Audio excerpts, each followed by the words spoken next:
Hello everyone, welcome to IQ world. दोस्तों, Bihar SSC CGL का exam काफ़ी नज़दीक आ चुका है। इसको देखते हुए हमने स्टार्ट किया है बिहार एसएससी सीजीएल का प्रैक्टिस सेट। एडुटेरिया का प्रैक्टिस सेट है। यहाँ पर एडुटेरिया का प्रैक्टिस सेट आपको आज मैं एक पूरा करवाने वाला हूँ। दोस्तों, इसमें जितने भी जीके और साइंस के क्वेश्चन हैं सारा आपको मैं करवाने वाला हूँ, और मैथ और रीजनिंग क्वेश्चन को स्क्रॉल करूंगा, वहाँ पर आप लोग उसको वीडियो को रोक करके उसको सॉल्व भी कर सकते हैं। मैं खास तौर पर आज आपको मैथ और रीजनिंग को छोड़ करके जीके और साइंस का क्वेश्चन आपको करवाने वाला हूं। आप लोग वीडियो को पूरा देखिएगा, आपको काफी हेल्प मिलेगा। देखिए, फर्स्ट क्वेश्चन है, भारतीय संविधान में सर्वाधिक प्रभाव निम्न में से किसका माना जाता है? तो भारतीय संविधान में सर्वाधिक प्रभाव जो है भारत सरकार अधिनियम 1935 का माना जाता है, यानी कि ए नंबर ऑप्शन आपका सही हो जाएगा। सेकंड क्वेश्चन है, भारतीय संविधान द्वारा प्रारंभ में कितने मौलिक अधिकार प्रदान किए गए थे? तो इसका राइट आंसर हो जाएगा 7 मौलिक अधिकार प्रदान किए गए थे, जिसमें संपत्ति के अधिकार को हटा दिया गया था 42वें संविधान संशोधन के द्वारा। तीसरा क्वेश्चन है, राज्य के नीति निर्देशक सिद्धांतों में से कौन सा गांधीवादी दर्शन पर आधारित नहीं है? तो गांधीवादी दर्शन पर आधारित कौन सा इसमें सिद्धांत नहीं है? तो इसका जो राइट आंसर हो जाएगा मजदूरों का संरक्षण। तो मजदूरों का संरक्षण जो है गांधीवादी सिद्धांत पर आधारित नहीं है। 4 नंबर क्वेश्चन है, केंद्र सरकार किसकी सिफारिशों के आधार पर भारत की समेकित निधि से राज्यों को सहायता अनुदान देती है? यानी केंद्र सरकार जो है सो किसकी सिफारिश के आधार पर भारत की जो समेकित निधि है उससे राज्यों को सहायता अनुदान देती है? तो ये हो जाएगा राइट ऑप्शन ए नंबर, वित्त आयोग की सिफारिशों के आधार पर। 5 नंबर क्वेश्चन है, भारत में अवशिष्ट शक्तियां निहित की गई है किसमें? भारत में जो अवशिष्ट शक्तियां जो है वो किसमें निहित की गई है? तो केंद्र सरकार में निहित की गई है। 6 नंबर क्वेश्चन है, भारत सरकार का मुख्य कानूनी सलाहकार किसे कहा जाता है? तो भारत सरकार का मुख्य कानूनी सलाहकार जो है वो कहा जाता है भारत के महान्यायवादी को। भारतीय संविधान के किस अनुच्छेद के अनुसार राज्य विधान परिषद बनाई या समाप्त की जा सकती है? तो राज्य विधान परिषद जो है किस अनुच्छेद के द्वारा बनाई या समाप्त की जा सकती है? तो अनुच्छेद 169 आपका सी नंबर ऑप्शन सही हो जाएगा। चलिए नेक्स्ट क्वेश्चन देखते हैं। 8 नंबर क्वेश्चन देखिए, भारतीय संविधान के किस भाग में केंद्र शासित प्रदेशों के बारे में बताया गया है? तो केंद्र शासित प्रदेश के बारे में जो बताया गया है वो भाग कितना 8 में बताया गया है केंद्र शासित प्रदेश के बारे में। नेक्स्ट क्वेश्चन देखिए, कोका कोला जैसे पेय पदार्थों में किस अम्ल की उपस्थिति के कारण खट्टा स्वाद का अनुभव होता है? यानी कोका कोला या कोई भी पेय पदार्थ है जिसमें खट्टा स्वाद जो होता है किस अम्ल के कारण यहाँ पर होता है? तो आपका राइट आंसर हो जाएगा फास्फोरिक अम्ल। नेक्स्ट क्वेश्चन देखिए, इलेक्ट्रॉन का एंटी पार्टिकल कौन सा होता है? तो दोस्तों, इलेक्ट्रॉन का जो एंटी पार्टिकल होता है वो पॉजिट्रॉन होता है। इलेक्ट्रॉन का जो एंटी पार्टिकल कौन सा होता है? तो पॉजिट्रॉन होता है। ब्रह्मांड में सर्वाधिक तत्व पाए जाने वाला तत्व कौन सा है? जो ब्रह्मांड में सर्वाधिक मात्रा में पाए जाने वाला तत्व कौन सा होता है? तो इसका राइट आंसर हो जाएगा हाइड्रोजन। ब्रह्मांड में सर्वाधिक मात्रा में हाइड्रोजन तत्व पाए जाते हैं। 12 नंबर क्वेश्चन है, स्थिर ताप पर गैस की नियत मात्रा का आयतन उसके दाब के व्युत्क्रमानुपाती होता है। यह नियम क्या कहलाता है? तो यह नियम जो दोस्तों बॉयल का नियम कहलाता है। बॉयल के नियम में क्या होता है कि P1 V1 बराबर P2 V2। तो अगर हम P भी बराबर अगर कांस्टेंट कर लें तो क्या हो जाएगा? P व्युत्क्रमानुपाती 1/V। तो यही कह रहा है यहाँ पर जो दाब है उसके आयतन के व्युत्क्रमानुपाती होता है। ये कौन सा नियम है? बॉयल का नियम है। धुआं किस प्रकार के विलयन का उदाहरण है? धुआं जो होता है दोस्तों वो किस प्रकार का विलयन है? धुआं का जो कण होता है वो होता है ठोस, ठीक है। और धुआं कहाँ पर विचरण करता रहता है? तो गैस में। तो यहाँ पर गैस में ठोस का विलयन है, ठीक है। गैस में धुआं का कण उड़ता रहता है तो गैस में ठोस का विलयन है। तो आपका बी नंबर ऑप्शन सही हो जाएगा, ठीक है। नेक्स्ट क्वेश्चन देखिए, ऑक्सीकरण तथा अवकरण दोनों जैसा आचरण करने वाला पदार्थ निम्न में से कौन नहीं है।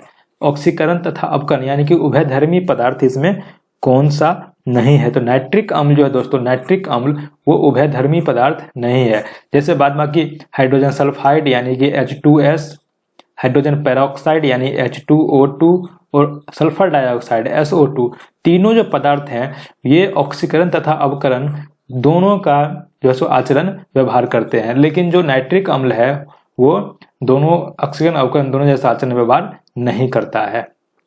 15 नंबर क्वेश्चन देखिए, यहाँ पर कह रहा है कि भारत के प्रथम गवर्नर जनरल कौन थे। तो भारत का जो प्रथम गवर्नर जनरल है लॉर्ड विलियम बेंटिक है। भारत का प्रथम गवर्नर जनरल कौन है? Lord William Bentinck. अब देखिए 16 नंबर क्वेश्चन है, भारत की प्रथम महिला आईपीएस कौन थी। भारत की प्रथम महिला आईपीएस जो थी वो थी किरण बेदी। कागजी मुद्रा जारी करने वाला प्रथम देश कौन सा है? तो वो हो जाएगा चाइना। फॉल बैक शब्द जो है वो किस खेल से संबंधित है?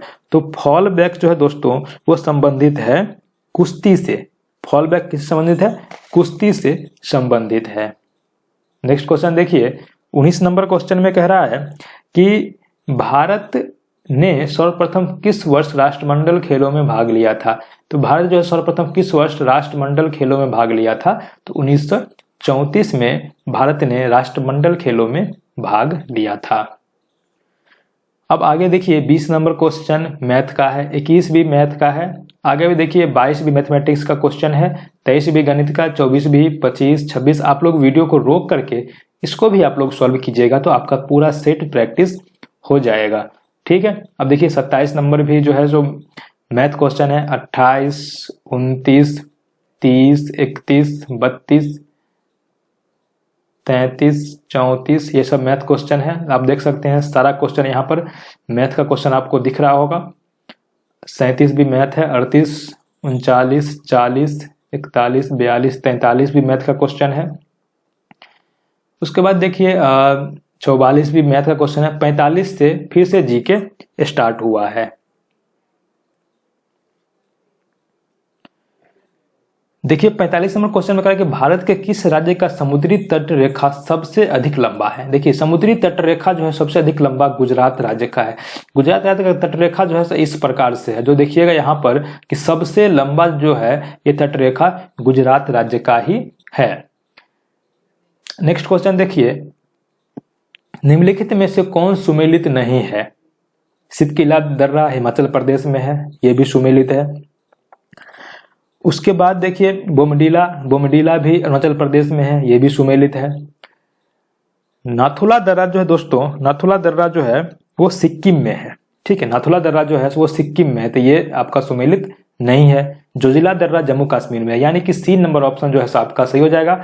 नाथुला दर्रा सिक्किम में है, तो यहाँ पर मेघालय दिया हुआ है, तो ये सुमेलित नहीं है। 47 नंबर क्वेश्चन देखिए, सुबनसिरी निम्नलिखित में से किसकी सहायक नदी है। तो सुबनसिरी जो है वो ब्रह्मपुत्र की सहायक नदी है। याद रखिएगा सुबनसिरी जो है ब्रह्मपुत्र की सहायक नदी है। 48 में देखिए, भारत में सर्वाधिक भू क्षेत्र में कौन सी मिट्टी पाई जाती है। सर्वाधिक भू क्षेत्र में जो मिट्टी पाई जाती है वो जलोढ़ मिट्टी पाई जाती है। भारत में नदियों की संख्या काफी ज्यादा है, इसलिए नदी का जो किनारा, नदी का जो तटीय मैदान होता है उसमें जलोढ़ मिट्टी पाई जाती है, इसलिए यहाँ भारत में सर्वाधिक मात्रा में जो है जलोढ़ मिट्टी पाई जाती है। 49 नंबर क्वेश्चन देखिए, निम्नलिखित में से कौन सी जल विद्युत परियोजना जम्मू कश्मीर में नहीं है। कौन सी जल विद्युत परियोजना जम्मू कश्मीर में नहीं है। तो यहाँ पर राइट आंसर हो जाएगा पार्वती परियोजना। जो पार्वती परियोजना है वो जम्मू कश्मीर नहीं है, ये कहाँ है? हिमाचल प्रदेश में है। पार्वती परियोजना कहाँ है? हिमाचल प्रदेश में है। बाद बाकी सलाल परियोजना, उरी परियोजना, दुलहस्ती परियोजना सभी कहाँ है? जम्मू कश्मीर में है। पार्वती परियोजना कहाँ है? हिमाचल प्रदेश में है। ठीक है। 50 नंबर क्वेश्चन देखिए, निम्नलिखित में से किस राष्ट्रीय जलमार्ग की लंबाई सर्वाधिक है। किस राष्ट्रीय जलमार्ग की लंबाई सर्वाधिक है। तो यहाँ पर राइट आंसर हो जाएगा NW4, नेशनल वाटरवे 4 जो है इसकी लंबाई सर्वाधिक है। 51 क्वेश्चन, लाल बहादुर शास्त्री अंतरराष्ट्रीय हवाई अड्डा कहाँ है। तो लाल बहादुर शास्त्री अंतरराष्ट्रीय हवाई अड्डा जो है वाराणसी में है। ठीक है। 52 नंबर में है, निम्नलिखित में से कौन उष्णकटिबंधीय घास स्थल नहीं है? कौन उष्णकटिबंधीय घास स्थल नहीं है? तो यहाँ पर आपका जो राइट आंसर हो जाएगा, ये हो जाएगा आपका पंपास। पंपास जो है सो समशीतोष्ण कटिबंधीय घास स्थल है। ठीक है। बाद बाकी सवाना, कंपोज और लानोस तीनों उष्ण कटिबंधीय घास स्थल हैं। 53 नंबर क्वेश्चन देखिए, प्रथम पृथ्वी शिखर सम्मेलन का आयोजन कहाँ किया गया था? तो प्रथम पृथ्वी शिखर सम्मेलन का आयोजन जो है रियो डी जेनेरियो में किया गया था। कब किया गया था? तो ये 1992 में किया गया था। याद रखिएगा, कब किया गया था? 1992 में किया गया था। रियो डी जेनेरियो है कहाँ? तो ये है ब्राजील में। नेक्स्ट क्वेश्चन देखिए, राष्ट्रीय पर्यावरण अभियांत्रिकी शोध संस्थान नीरी, इसको क्या बोलते हैं? नीरी। नीरी निम्न में से कहाँ अवस्थित है? राष्ट्रीय पर्यावरण अभियांत्रिकी शोध संस्थान जो नीरी, वो कहाँ अवस्थित है? तो नीरी नागपुर में अवस्थित है। 55 नंबर क्वेश्चन है, पर्यावरण संरक्षण के लिए ग्रीन आर्मी कहाँ प्रारंभ किया गया था? पर्यावरण संरक्षण के लिए ग्रीन आर्मी जो है ऑस्ट्रेलिया में प्रारंभ किया गया था। 56 नंबर क्वेश्चन है, समुद्री वातावरण में मुख्य प्राथमिक उत्पादक होते हैं। समुद्री वातावरण में जो मुख्य प्राथमिक उत्पादक होते हैं, इसका राइट आंसर हो जाएगा फाइटोप्लैंक्टन्स। फाइटोप्लैंक्टन्स यानी कि डी नंबर ऑप्शन सही हो जाएगा। समुद्री वातावरण में जो मुख्य उत्पादक जो है, प्राथमिक उत्पादक, वो कौन होते हैं? फाइटोप्लैंक्टन्स। 57 नंबर क्वेश्चन देखिए, मॉन्ट्रियल प्रोटोकॉल जो है वो किससे संबंधित है? तो ये जो है सो ओजोन परत के क्षय को रोकने का जो प्रोटोकॉल था उससे संबंधित है। ठीक है। और ये जो कब से प्रभावी हुआ था? तो ये प्रभावी हुआ था 1989 से। मॉन्ट्रियल प्रोटोकॉल जो कब से प्रभावी हुआ था? 1989 से। कब? 1 जनवरी 1989 से मॉन्ट्रियल प्रोटोकॉल प्रभावित हुआ था, जो संबंधित है ओजोन परत के क्षय को रोकने से। 58 है, निम्नलिखित में से कौन सी सभ्यता अपने नगर नियोजन के लिए प्रसिद्ध थी? तो नगर नियोजन जो है, सिंधु घाटी सभ्यता अपने नगर नियोजन के लिए प्रसिद्ध थी। 56 नंबर क्वेश्चन देखिए, 59 नंबर, प्राचीन भारत के प्रसिद्ध शासक जिसने अपने जीवन के अंतिम दिनों में जैन धर्म अपना लिया था, वैसा कौन सा शासक है जो अपने जीवन के अंतिम दिनों में जैन धर्म अपना लिया था? आपको दोस्तों याद होगा कि चंद्रगुप्त जो थे अपने अंतिम जीवन में जैन धर्म अपना लिए थे और श्रवण बेलगोला चले गए थे। ठीक है। तो आपका राइट आंसर हो जाएगा चंद्रगुप्त। 60 नंबर क्वेश्चन देखिए, निम्नलिखित में से कौन सी कला ग्रीक बौद्ध कला के नाम से जाना जाता है? ग्रीक बौद्ध कला। तो यहाँ पर गंधार कला जो है, जिसको ग्रीको रोमन कला यहाँ पर कहा जाता है। 61 नंबर देखिए, चंगेज खान ने किसके शासनकाल में भारत की सीमाओं पर आक्रमण किया था? चंगेज खान जो था वो किसके शासनकाल में भारत पर आक्रमण किया था? तो इल्तुतमिश के काल में आक्रमण किया था। इल्तुतमिश किस वंश का शासक था?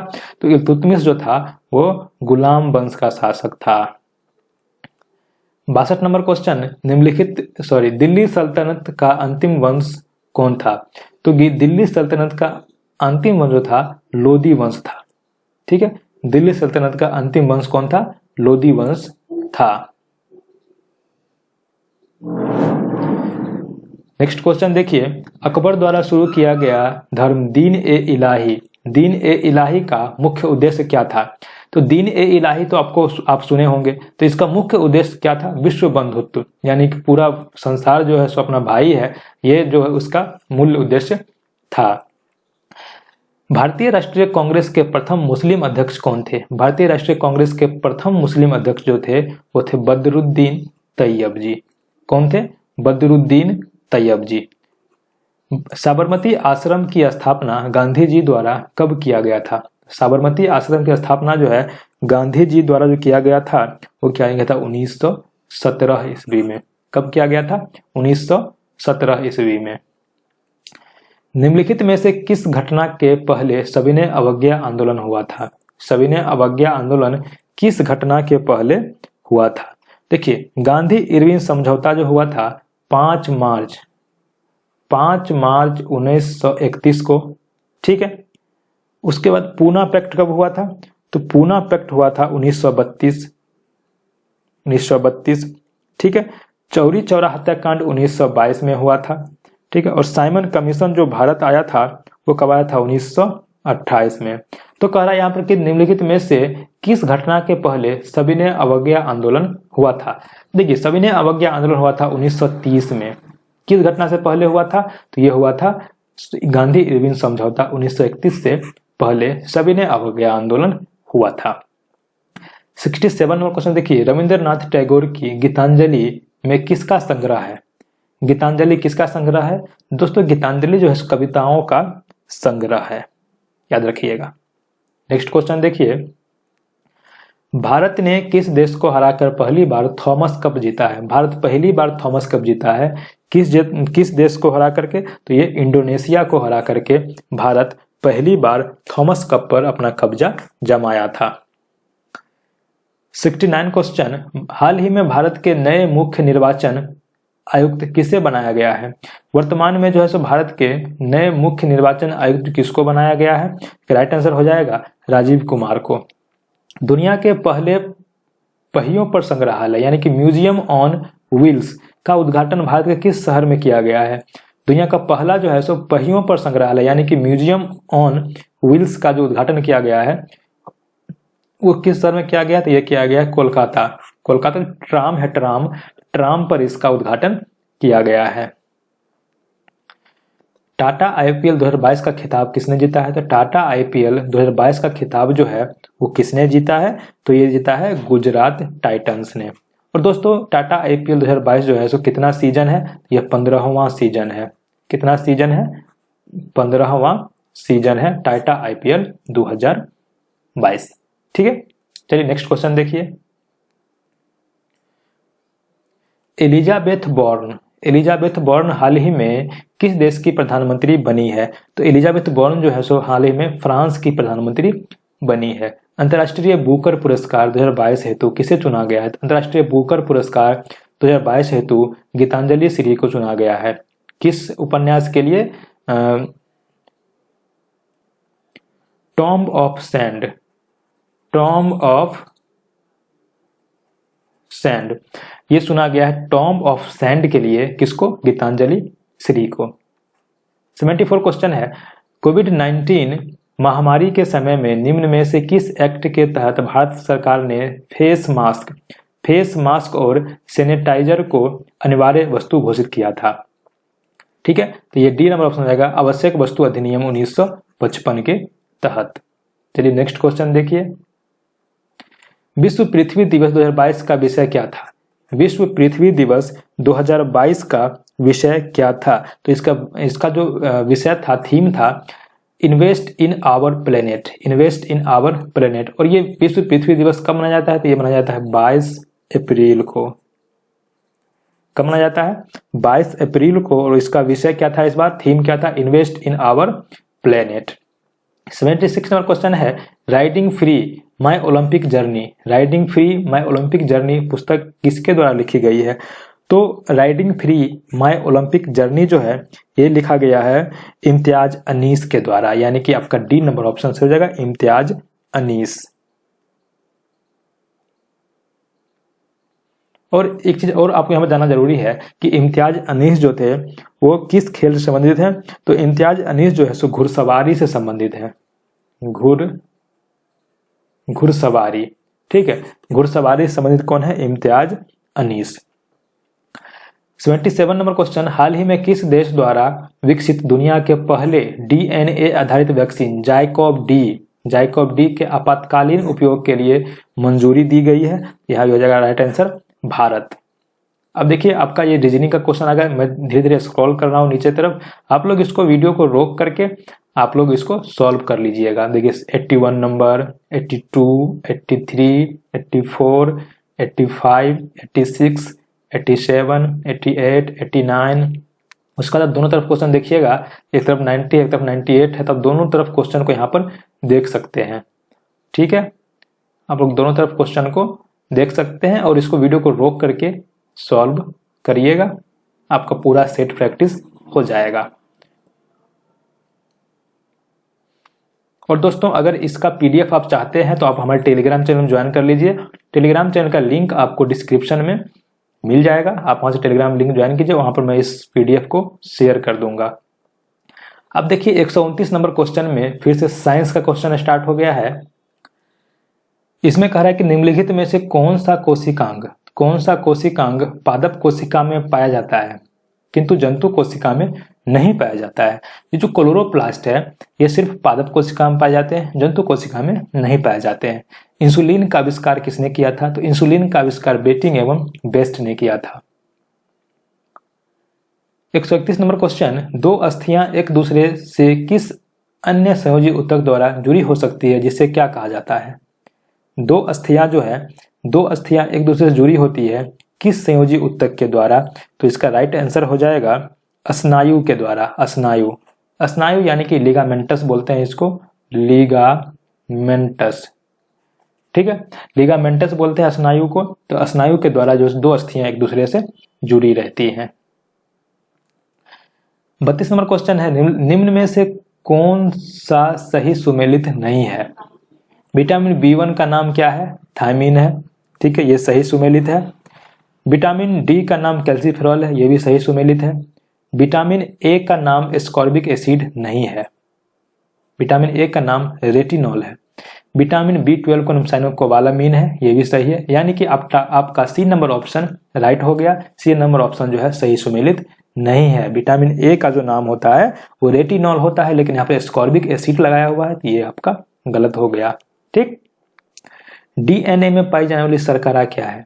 DNA में पाई जाने वाली शर्करा जो है वो है पेंटोस। DNA में कौन सी शर्करा पाई जाती है? तो पेंटोस पाई जाती है। टॉक्सिकोलॉजी का संबंध किससे है? टॉक्सिक मतलब होता है विष, ठीक है, तो विष का अध्ययन को ही क्या कहते हैं? टॉक्सिकोलॉजी कहते हैं। विष के अध्ययन को ही क्या कहते हैं? टॉक्सिकोलॉजी कहते हैं। निम्न में से कौन सा रोग नाइट्रेट संदूषित भोजन तथा जल के उपयोग द्वारा होता है? नाइट्रेट संदूषित भोजन या नाइट्रेट संदूषित जल के उपयोग के द्वारा कौन सा यहाँ पर रोग होता है? तो ये होता है blue baby syndrome. Blue baby syndrome जो है सो नाइट्रेट युक्त भोजन या जल को ग्रहण करने से होता है। 136 नंबर क्वेश्चन, निम्नलिखित में से कौन सा एंजाइम है जो भोजन में उपस्थित हानिकारक जीवाणुओं को नष्ट करने का काम करता है? तो कौन सा एंजाइम है जो भोजन में उपस्थित हानिकारक जीवाणु को नष्ट कर देता है? तो ये आपका राइट आंसर हो जाएगा लाइसोजाइम। लाइसोजाइम कहाँ पाया जाता है दोस्तों? लाइसोजाइम आपके लार में पाया जाता है। लार में दो एंजाइम पाया जाता है, एक तो लाइसोजाइम पाया जाता है, एक टाइलिन पाया जाता है। एक लाइसोजाइम और एक टाइलिन। तो लाइसोजाइम क्या काम करता है? जितने भी बैक्टीरिया आपने खा लिया है उस बैक्टीरिया को ये नष्ट कर देता है। 37 नंबर क्वेश्चन, निम्न में से कौन सही सुमेलित है? सही सुमेलित यहाँ पर कौन सा है? यहाँ पर एक भी सही सुमेलित नहीं है। अम्ल का स्रवण अमाशय नहीं करता है, जल अवशोषण बरियात नहीं करता है, सबसे बड़ी ग्रंथि जो है यकृत, सॉरी दोस्तों यहाँ पर तीनों सही सुमेलित है, ठीक। अम्ल का स्रवण अमाशय करता है, जल अवशोषण बरियात और सबसे बड़ी ग्रंथि जो है यकृत है, ठीक है। यहाँ पर तीनों सही है, तो आपका राइट आंसर हो जाएगा इनमें से सभी सही सुमेलित हैं। 38 नंबर क्वेश्चन देखिए, मानव मस्तिष्क में स्मरण क्षमता कहाँ होती है? मानव मस्तिष्क जो है कोई भी चीज को सुनता है तो उसको याद रखने की क्षमता जो है वो कहाँ पर होती है? इसका राइट आंसर सेरिब्रम। सेरिब्रम जो है सो मानव मस्तिष्क में स्मरण क्षमता कहाँ होती है? सेरिब्रम में होती है। निम्नलिखित में से कौन सी संस्था भारत में करेंसी नोट जारी करती है? करेंसी नोट कौन जारी करती है? तो भारतीय रिजर्व बैंक जो है करेंसी नोट जारी करती है। भारतीय साख समितियों द्वारा कृषकों को किस प्रकार ऋण उपलब्ध कराया जाता है? तो भारतीय साख समिति के द्वारा जो है कृषकों को किस प्रकार ऋण उपलब्ध कराया जाता है? तो इसमें हो जाएगा अल्पकालीन भी हो जाएगा, दीर्घकालीन भी हो जाएगा, मध्यकालीन भी हो जाएगा, यानी कि इनमें से सभी प्रकार का जो ऋण है वो भारतीय साख समिति जो है कृषकों को उपलब्ध कराती है। प्रधानमंत्री जीवन ज्योति बीमा योजना किस आयु वर्ग के व्यक्तियों को उपलब्ध कराई जाती है? तो प्रधानमंत्री जीवन ज्योति बीमा योजना जो है वो किस आयु वर्ग के व्यक्तियों को उपलब्ध कराई जाती है? इसका राइट आंसर हो जाएगा 18 से 50 साल। 18 से 50 साल का अगर एज है आपका, तो आपको प्रधानमंत्री जीवन ज्योति बीमा योजना की योजना उपलब्ध कराई जा सकती है आपके लिए।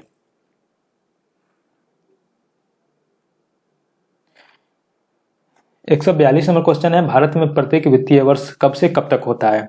तो भारत का जो वित्तीय वर्ष है वो होता है 1 अप्रैल से 31 मार्च तक, यानी कि C नंबर ऑप्शन आपका सही हो जाएगा, 1 अप्रैल से 31 मार्च तक। 143 क्वेश्चन है, स्थिर या गतिज अवस्था में स्वतः परिवर्तन नहीं होने की प्रवृत्ति को क्या कहा जाता है? जैसे कोई अगर वस्तु चल रही है तो चलती ही रहेगी, या रुकी हुई है तो रुकी ही रहेगी जब तक कि कोई बाह्य बल नहीं लगाएंगे। तो यह किसका नियम है? जड़त्व का नियम है। न्यूटन का फर्स्ट नियम भी है और जड़त्व का नियम उसी को कहते हैं। 144 नंबर क्वेश्चन है, निम्नलिखित में से कौन सा उपकरण प्रकाश ऊर्जा को विद्युत ऊर्जा में परिवर्तित करता है? तो सौर सेल जो है प्रकाश ऊर्जा को विद्युत ऊर्जा में परिवर्तित करता है। किसी द्रव का तापमान में वृद्धि होने से द्रव के पृष्ठ तनाव पर क्या प्रभाव पड़ता है? किसी द्रव का तापमान में वृद्धि होने से पृष्ठ तनाव क्या होता है? घट जाता है। ध्वनि का तरत्व या तीक्ष्णता का निर्धारण ध्वनि की किससे होती है? ध्वनि की किससे होती है? तो इसका राइट आंसर हो जाएगा ध्वनि की आवृत्ति से। ध्वनि का तरत्व यानी पिच कितना है या ध्वनि कितना तीक्ष्ण है, इसका निर्धारण जो होता है उसकी आवृत्ति से होता है। आवृत्ति ज्यादा है तो ध्वनि ज्यादा तीक्ष्ण होगा, आवृत्ति कम है तो ध्वनि कम तीक्ष्ण होगा। विद्युत परिपथ में फ्यूज को कहाँ लगाया जाता है? तो विद्युत परिपथ में फ्यूज को गर्म तार या जीवित तार में लगाया जाता है। लोकलांसीय सेल में प्रयुक्त विद्युत अपघट्य क्या है? तो लोकलांसीय जो सेल है, लोकलांसीय सेल, उसमें विद्युत अपघट्य के रूप में अमोनियम क्लोराइड का उपयोग किया जाता है। लोकलांसीय सेल में इसका उपयोग किया जाता है अमोनियम क्लोराइड का विद्युत अपघट्य के रूप में। 149 नंबर क्वेश्चन है, किस स्वच्छ जल वाले तालाब की आभासी गहराई वास्तविक गहराई से कम दिखती है? तो यह प्रकाश का अपवर्तन के कारण, ठीक है, प्रकाश के अपवर्तन के कारण जो तालाब की गहराई जो है वास्तविक गहराई से कम दिखती है। 150 क्वेश्चन है, निम्नलिखित में से किस रंग या वर्ण का अपवर्तनांक सबसे अधिक होता है? तो आपका राइट आंसर हो जाएगा बैगनी का, जिसका अपवर्तनांक जितना ज्यादा होता है वह उतना ही विचलित होता है, ठीक है। और जैसे लाल का अपवर्तनांक सबसे कम होता है, तो लाल को अगर हम प्रिज्म से निकालेंगे तो उसका विचलन सबसे कम होगा, ठीक है। यहाँ पर राइट आंसर हो जाएगा बैगनी, बैगनी का अपवर्तनांक सबसे अधिक होता है। दोस्तों आज का ये सेट आप लोगों के लिए खत्म हो गया। आप लोग इस सेट को देखिएगा और जो मैथ और रीजनिंग के क्वेश्चंस हैं उसको भी आप लोग बनाइएगा वीडियो को रोक करके, काफी आपको यहाँ पर हेल्प मिलेगा। और दोस्तों अगर इस पीडीएफ को आप लोगों को चाहिए पीडीएफ, तो आप हमारे टेलीग्राम चैनल जुड़ सकते हैं। टेलीग्राम चैनल का लिंक आपको डिस्क्रिप्शन में मिल जाएगा, वहां पर आपको इसका पीडीएफ मिल जाएगा, ठीक है। तो इसका आंसर शीट भी आपको मिल जाएगा। Bye bye, take care, best of luck.